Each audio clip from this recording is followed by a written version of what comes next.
I'm Severin Suzuki, speaking for ECHO, the Environmental Children's Organization. We're a group of 12 and 13-year-olds trying to make a difference.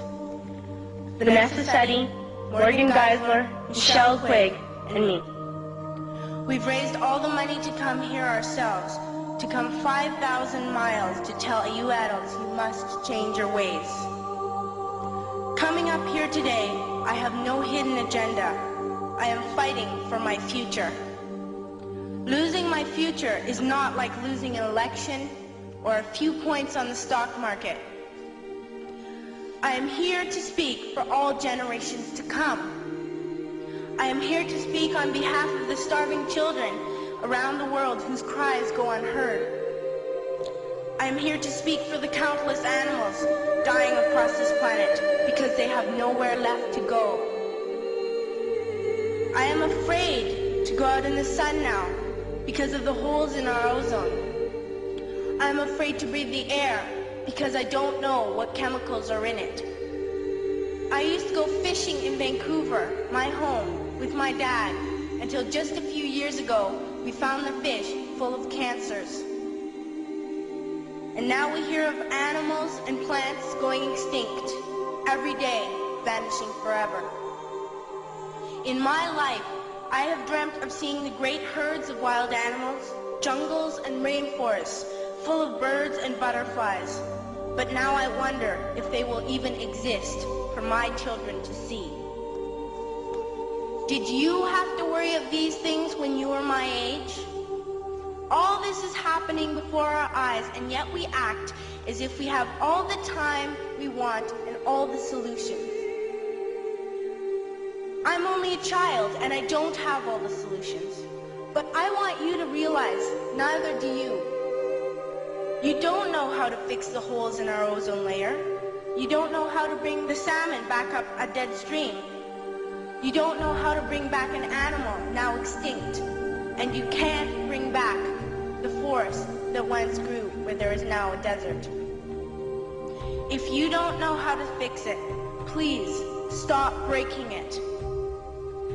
Here, you may be delegates of your government, business people, organizers, reporters, or politicians, but really, your mothers and fathers, sisters and brothers, aunts and uncles, and all of you are someone's child. I'm only a child, yet I know we are all part of a family, 5 billion strong, in fact 30 million species strong, and borders and governments will never change that. I'm only a child, yet I know we are all in this together and should act as one single world towards one single goal. In my anger, I am not blind, and in my fear, I am not afraid of telling the world how I feel.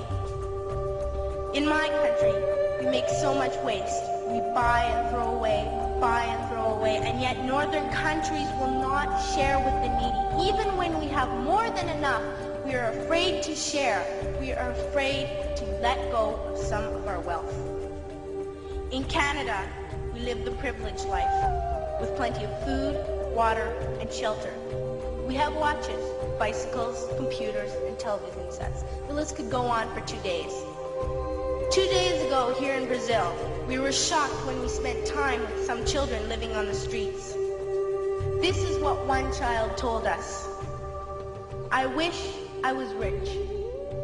And if I were, I would give all the street children food, clothes, medicines, shelter, and love and affection. If a child on the streets who has nothing is willing to share, why are we who have everything still so greedy? I can't stop thinking that these are children my own age, that it makes a tremendous difference where you are born.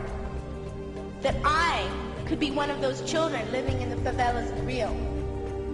I could be a child starving in Somalia, or a victim of war in the Middle East, or a beggar in India. I am only a child, yet I know if all the money spent on war was spent on finding environmental answers, ending poverty, and finding treaties, what a wonderful place this earth would be. In kindergarten, you teach us how to behave in the world. You teach us not to fight with others, to work things out, to respect others, to clean up our mess, not to hurt other creatures, to share, not be greedy. Then why do you go out and do the things you tell us not to do? Do not forget why you are attending these conferences, who you're doing this for. We are your own children. You are deciding what kind of a world we are growing up in. Parents should be able to comfort their children by saying, everything's going to be all right. It's not the end of the world, and we're doing the best we can. But I don't think you can say that to us anymore. Are we even on your list of priorities? My dad always says, you are what you do, not what you say. Well, what you do makes me cry at night. You grown-ups say you love us, but I challenge you, please, make your actions reflect your words. Thank you.